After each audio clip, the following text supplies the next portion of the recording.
Antes de iniciar el podcast de hoy, te invitamos a suscribirte a nuestro canal de YouTube para estar bien informado.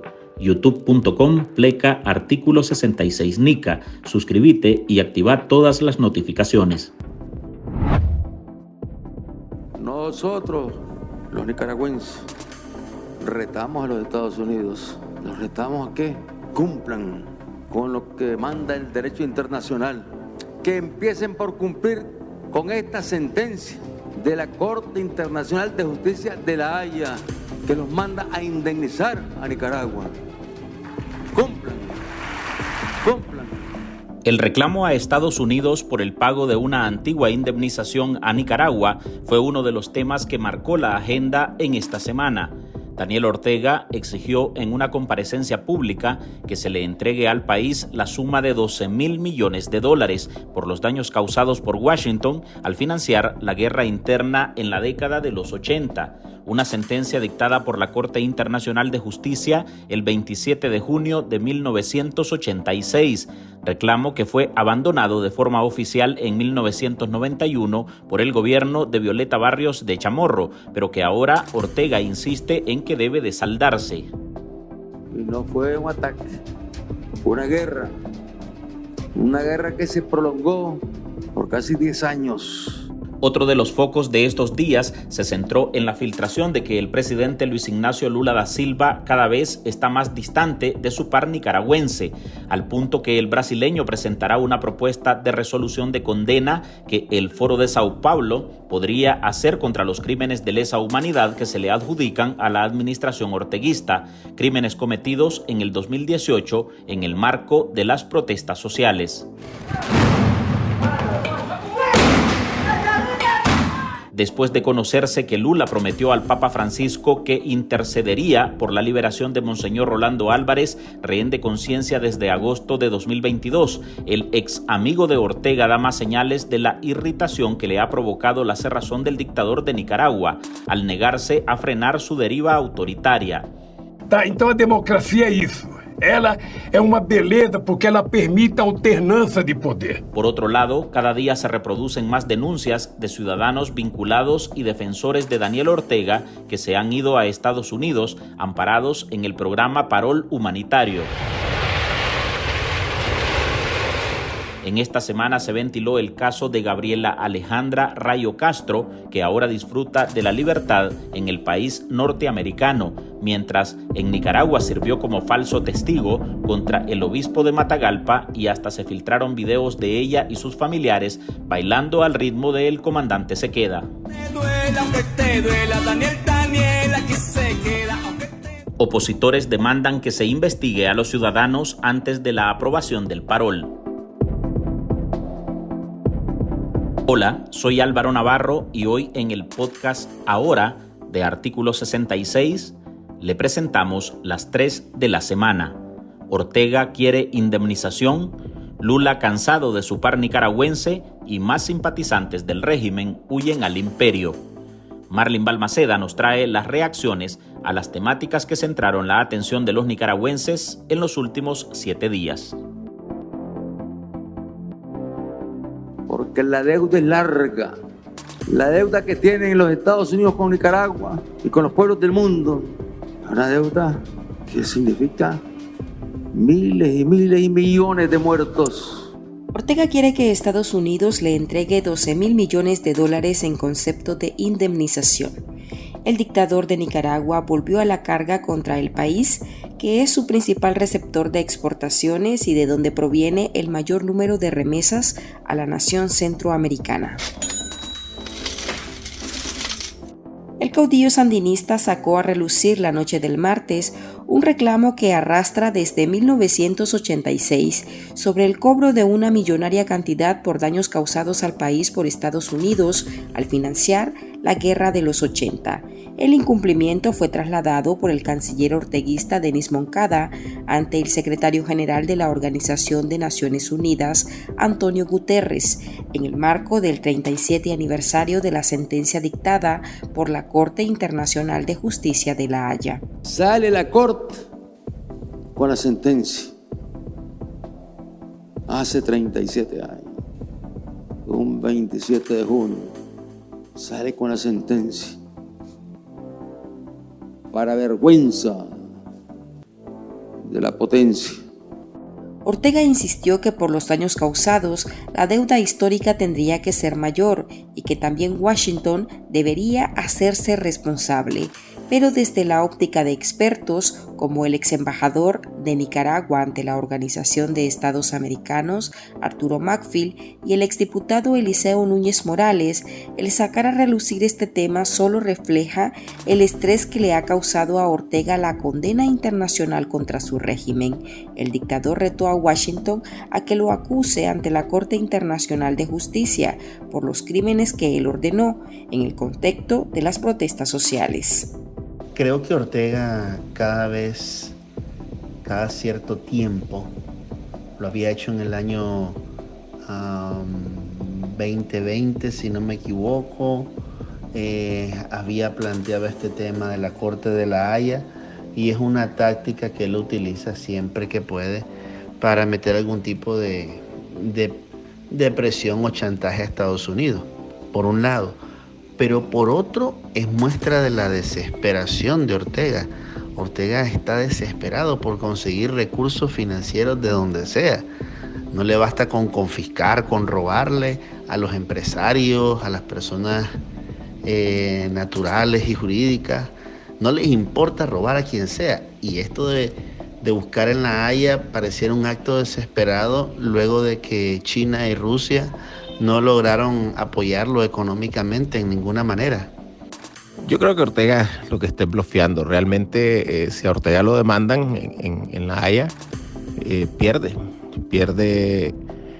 porque es una violación flagrante de derechos humanos. Para darte una idea, este año que viene, las Naciones Unidas quería eliminar los apátridas del mundo, y Ortega se apareció ayudándole con más de 300 apátridas.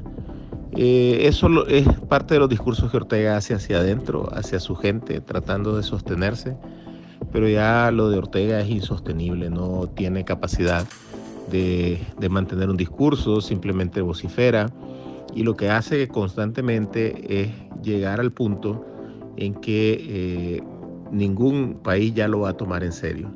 Y esto es grave para Nicaragua en el corto plazo, ni siquiera es en el mediano ni largo. O sea, pareciera que no afecta, pero va a terminar afectando las relaciones comerciales, las relaciones diplomáticas y todo de otro tipo. Y a él no le importa, porque solo le importa mantenerse en el poder. Eu pretendo falar com Daniel Ortega a respeito, sabe, de liberar o bispo.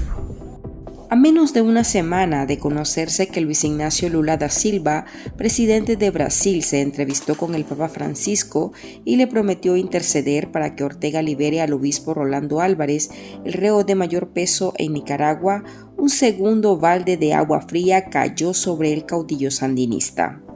Mas se eu puder dar conselho a Daniel Ortega, eu dou conselho a ele e a qualquer outro presidente. Não abram mão da democracia.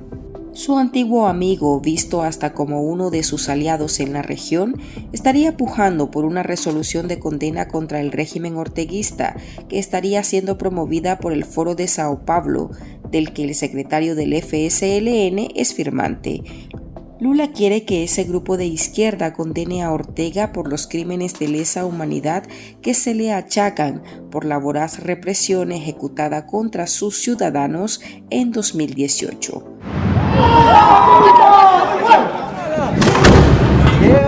La molestia o irritación del tercera vez mandatario de los brasileños llevaría a presionar a Ortega por un cambio de rumbo, pero tampoco cerraría los canales de comunicación con el mandatario de Nicaragua.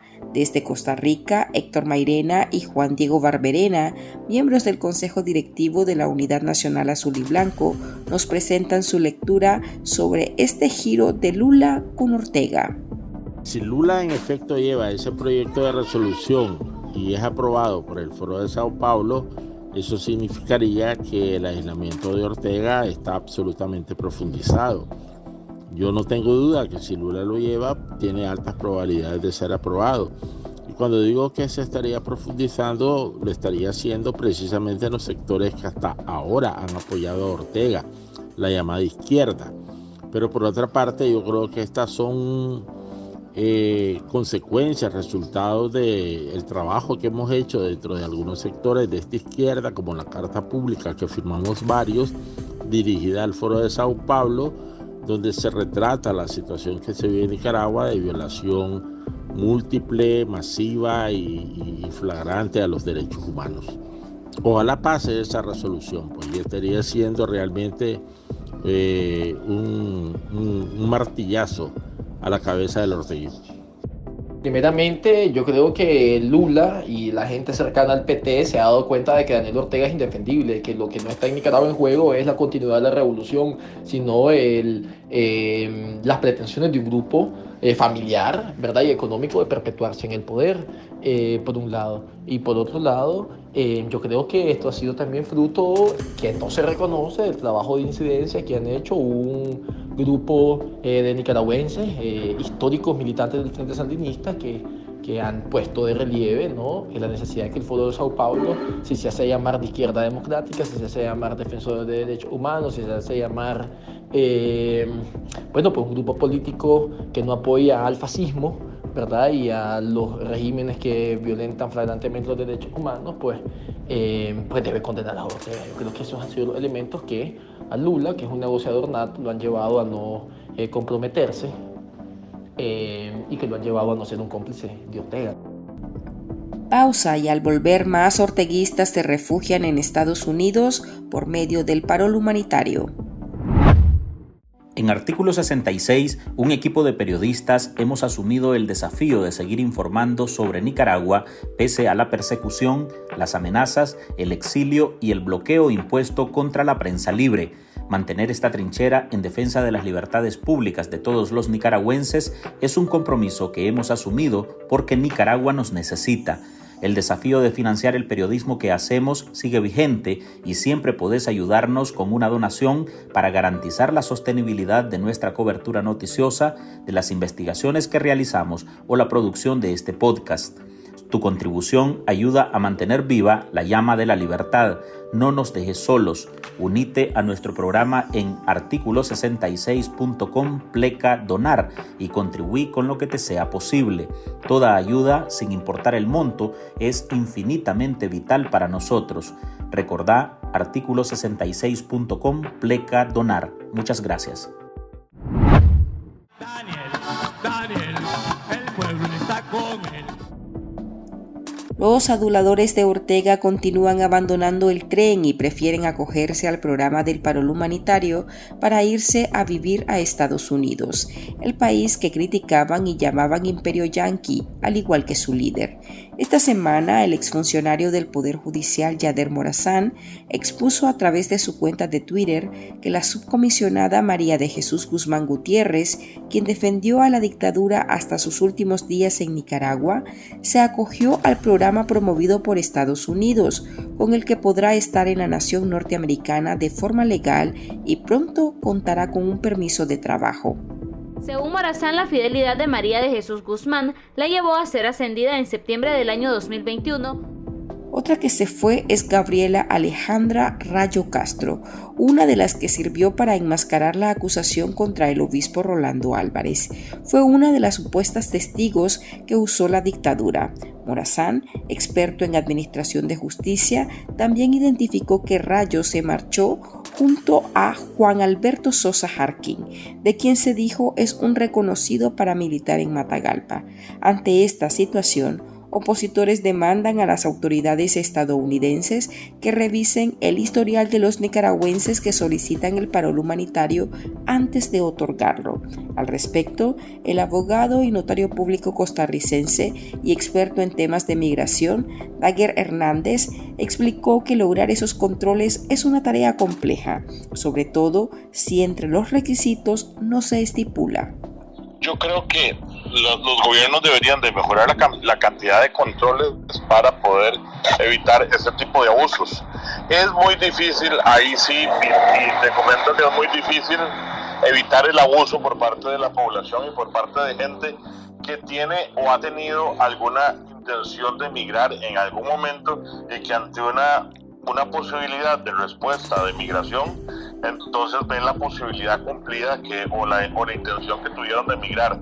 En Costa Rica pasó eso con relación al tema de solicitantes de refugio, donde se metieron personas que no cumplían con la condición de persecución, y en cualquier parte del mundo, o sea, se ha metido en diferentes categorías migratorias que se abren para protección, personas que no necesariamente son protegidas, pero requieren alguna condición migratoria o ven en esa opción una posibilidad de migración. Entonces, yo creo que eso los gobiernos deberían de tratar de controlarlo. Es un poco, o es bastante difícil de controlar más bien, pero deberían de tratar de mejorar los controles para que no suceda eso. Y eso no se puede culpar al gobierno, o sea, porque al final es o es muy abierto para que pueda caber mucha gente, o es muy cerrado, y si es muy cerrado, ahí la gente ya no puede participar, y más bien la queja podría ser la contraria, ¿verdad? De que no están dejando a nadie participar del paro humanitario o de algún proceso migratorio específico. Morazán además resaltó que tanto Rayo como Sosa se encargaron de borrar cualquier prueba que los relacionara con la represión y eliminaron de sus redes sociales las fotos en las que se mostraban orgullosos con sus pañoletas rojinegras y fusiles. Hasta aquí llegamos con esta edición de nuestro podcast Ahora de este viernes. Recuerde que usted puede sumarse a este programa a través de nuestra línea de donaciones para que podamos seguir ejerciendo el periodismo libre y defendiendo las libertades públicas. Deje su contribución en www.articulo66.com/donar. Que pase un buen fin de semana y gracias por escucharnos.